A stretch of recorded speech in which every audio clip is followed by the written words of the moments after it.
So to download the Chrome extension for Auto Text Expander for Google Chrome, you're going to go to the Google Web Store and you're going to search for Auto Text Expander for Google Chrome.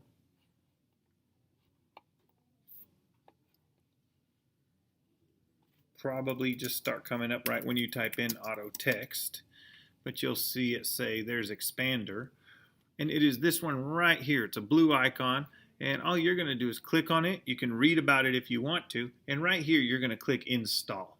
Okay, mine says remove because it's already there, but you're going to click Install. Pretty simple, pretty easy.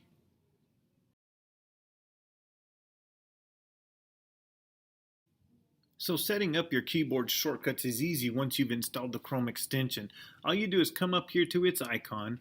It looks like a weird little TXT, I think, but all you do is click on it and it's going to open. It's very basic. Right here, you say, what do you want the shortcut to be and what do you want it to say right here. And then you just click on save, and every time you type in this shortcut here, it will type out this. Okay, it works for me in Gmail, it works for me in PowerSchool, does not work in Google Docs and things like that as far as I can tell. All right.